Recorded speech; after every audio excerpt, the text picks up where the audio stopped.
Créé en 2010, le forum Green Business, qui a vocation internationale, s'inscrit dans la perspective de sensibilisation sur les changements climatiques. C'est dans cette optique qu'à la tenue de la 6e édition, une table ronde qui avait pour thème « En route vers la conférence de Paris pour le climat », la COP 21 avait été organisée. C'est l'industrialisation qui a fait monter tous ces gaz à effet de serre et qui nous a mis en vulnérabilité. Tandis que cette industrialisation se trouve beaucoup plus dans les pays du Nord. C'est les pays du Nord qui ont développé tout ça.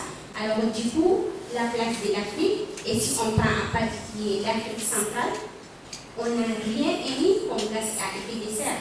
Mais par contre, on est les premiers impactés par ces changements climatiques. Les changements climatiques ne devraient pas être présentés comme une fatalité de l'Afrique. Au contraire, ça devrait être présenté comme une opportunité pour mieux exiger à la communauté internationale les retours des efforts que font le bassin du Congo. L'immigration climatique, évidemment, qui est donc au cas par des changements climatiques, notamment au Tchad, avec la fusion du lac Tchad. Donc, je crois que c'est l'exemple le plus fort en Afrique centrale.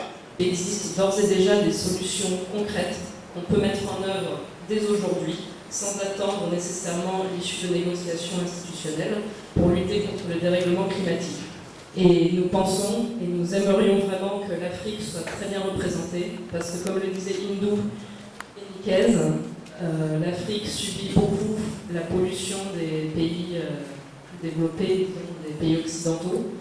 Les enjeux peuvent être vitaux, donc il y a un réel impact sur les populations.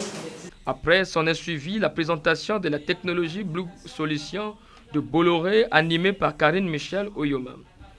Il faut savoir que Bolloré a commencé en Bretagne en faisant des papiers fins à l'époque. Je faisais des papiers même pour les livres de Coran, et même après pour les enveloppes de CD, ainsi de suite, pour faire des films à condensateur. Ce sont des films plus fins que le cheveu. Et à partir de cette technologie, le groupe a développé, après 20 ans de recherche, a développé 2 milliards d'euros d'investissement, a mis au point une batterie possédant une technologie révolutionnaire. Cette batterie, c'est la batterie lithium métal polymère, LMP, qui est dotée d'une puissance et d'une forte densité énergétique. Alors, ce sont des batteries sèches pour les experts, c'est que la plupart des batteries au lithium sont liquides et causent des problèmes de sécurité. Au nombre de sous-thèmes développés, l'on retiendra également ceux sur l'initiative de l'hydroélectricité et l'électrification rurale et l'initiative sur la valorisation et le recyclage des déchets. Le secteur public n'a pas été une pierre de figure à ces travaux, à travers la présentation des programmes et l'initiative en faveur de l'économie verte. Le programme national d'afforestation et de reboisement, c'est 1 million d'hectares à réaliser. Mais le million d'hectares est à réaliser par des industriels. Donc c'est ceux-là qui peuvent venir, par exemple, s'investir pour la filière numéro 1 que j'ai évoquée, la pâte à papier. Ils se mettent à produire de la pâte à papier, mais avant, ils mettent en place leur plantation. Dans le cas de la mise en place des outils stratégiques et techniques, s'il y a un outil stratégique et technique qui nous paraît plus important que d'autres, ou qui est le réceptacle de tous les autres, c'est la stratégie nationale REDD+. Et cette stratégie nationale,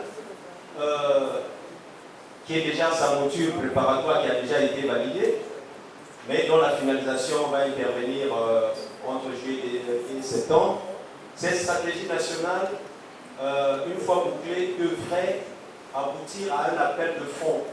Pour boucler la boucle, un atelier sur la tradition, la religion et l'économie verte avait été animé par Olivia Gondien.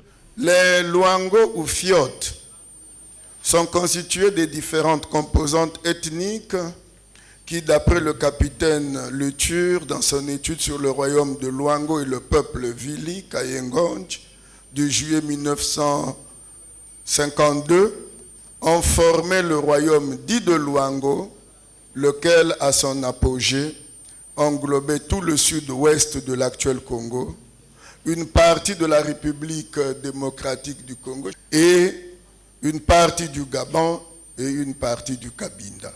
Moi, en temps, dans mes recherches, je me suis rendu compte qu'il n'y a pas une tradition, car il y a des traditions. Et dans la tradition, il y a beaucoup de choses. On retrouve des coutumes, une philosophie.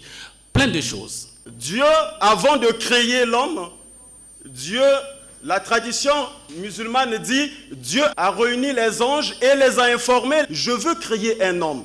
L'homme sera jugé, évalué, comment est-ce qu'il a géré la nature, comment est-ce qu'il a passé son temps, comment est-ce qu'il a géré ce que Dieu lui a confié.